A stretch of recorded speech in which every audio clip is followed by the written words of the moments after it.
On November 22, 1963, the most powerful man in the world entered Dallas, Texas, smiling, waving, and unaware that history had already decided his fate. The streets were lined with cheering crowds. The sun was bright. The mood was celebratory. President John F. Kennedy sat beside his wife, Jacqueline, as their open-top limousine rolled through Dealey Plaza. Less than an hour later, he would be dead, and the world would never agree on how or why. At 12:30 p.m., the sound of gunfire cracked through the air. Witnesses later described it as sharp, echoing, and confusing. Some thought they were firecrackers. Others knew instantly that something was wrong. The president slumped forward. Jacqueline Kennedy crawled onto the back of the limousine, reaching for fragments of her husband's skull as blood covered the seat. The motorcade sped away toward Parkland Memorial Hospital. Doctors worked frantically, but within minutes, John F. Kennedy was pronounced dead. Almost immediately, chaos took over. Police sealed off Dealey Plaza. Witnesses pointed in multiple directions.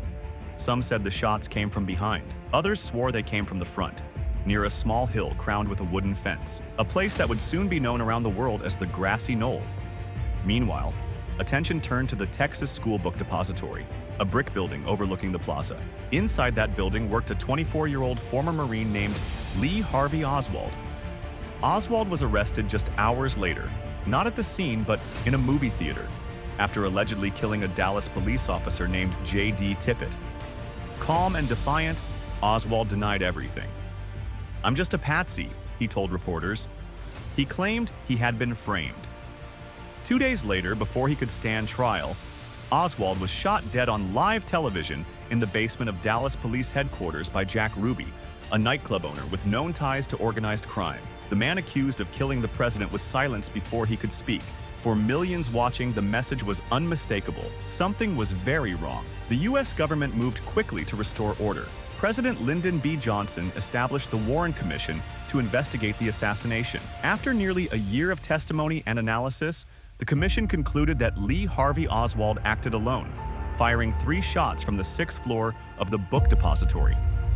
One of those shots, they claimed, passed through Kennedy's neck, exited his throat, then struck Texas Governor John Connally, shattering his rib, wrist, and thigh. This became known as the single bullet theory. According to the report, there was no conspiracy. But the report convinced far fewer people than it was meant to. Almost immediately, cracks began to appear.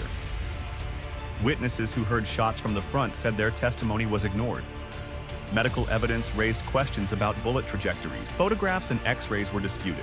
And Oswald's murder, carried out inside a police station surrounded by officers, felt too convenient to dismiss. Public trust eroded fast. As doubts about the Warren Commission's findings began to surface, they did not fade quietly into history. They spread. What followed was not just disagreement, but the birth of an entire industry devoted to questioning the official story. By the mid-1960s, books challenging the commission were already circulating, written not by fringe figures but by lawyers, journalists, and scholars. One of the most persistent theories pointed south, toward Cuba. Years later, it was revealed that the CIA had repeatedly attempted to assassinate Fidel Castro, sometimes with methods so bizarre they bordered on parody. Poisoned cigars, exploding seashells, Mafia intermediaries. When these plots were exposed, a chilling question emerged. If the United States had tried to kill Castro, could retaliation have followed? Castro denied any involvement, arguing that assassinating an American president would have guaranteed devastating consequences. And yet, suspicion lingered, especially around Lee Harvey Oswald's unexplained trip to Mexico City just weeks before the assassination. During that visit, Oswald contacted both Cuban and Soviet embassies, seeking visas. Intelligence agencies monitored parts of these interactions, but recordings went missing. Reports contradicted one another, and identities were confused. Instead of clarity, the trail dissolved into fog. Others looked not toward Cuba, but toward its enemies. During the summer of 1963, Oswald moved between pro- and anti-Castro circles, leaving behind a pattern that felt, to critics, less like coincidence and more like orchestration. Then there was organized crime. Before Castro's revolution, the Mafia had thrived in Cuba, running casinos and lucrative operations. Castro shut it all down. At the same time, Attorney General Robert Kennedy launched the most aggressive crackdown on organized crime in American history. The CIA's earlier collaboration with mob figures against Castro created a web of secrecy and resentment. Jack Ruby's killing of Oswald only intensified suspicion. A man with criminal ties had silenced the accused assassin before trial in front of the entire world. In New Orleans, District Attorney Jim Garrison went further than anyone else. He claimed that Kennedy had been killed by a network of intelligence operatives and anti-Castro extremists. Garrison alleged that Oswald had been manipulated by figures connected to intelligence circles. Though his prosecution of businessman Clay Shaw ended in acquittal, the investigation left a deep cultural scar. Years later, Oliver Stone's film JFK brought Garrison's theories to a global audience, reigniting public distrust in the official story. Some theories turned inward, pointing directly at Vice President Lyndon B. Johnson. Supporters argued that Johnson stood to gain the most from Kennedy's death. Claims by former CIA agent E. Howard Hunt suggested Johnson had knowledge of the assassination, though historians fiercely dispute Hunt's credibility. Still, the damage was done. Every accusation further eroded confidence in any single explanation. In 1975, public distrust exploded when the Zapruder film was broadcast nationally for the first time in motion. Americans watched the president's head snap violently backward after the fatal shot. To many viewers, it appeared the shot came from the front. Outrage followed. Combined with revelations that intelligence agencies had withheld information from the Warren Commission, Congress launched a new investigation, the House Select Committee on Assassinations. The committee largely upheld the conclusion that Oswald fired the shots, but it also dropped a bombshell.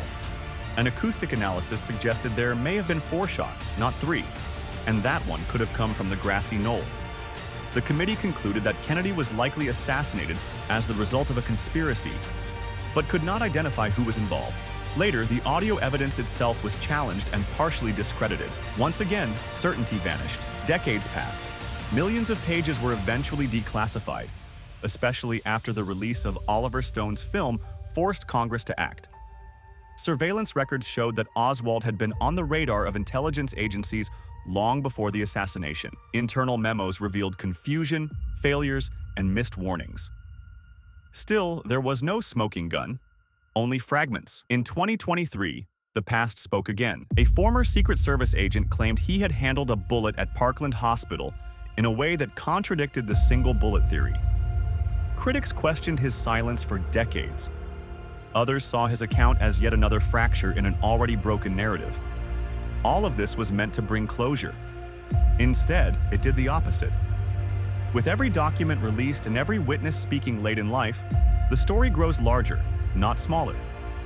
The assassination of John F. Kennedy remains officially explained, yet emotionally unresolved. And that unresolved tension is why, more than 60 years later, people are still searching. If stories like this matter to you, the ones history never fully closes, then you're already where you belong. This is Beyond the Forgotten. Subscribe and stay with us, because some truths don't disappear, they wait.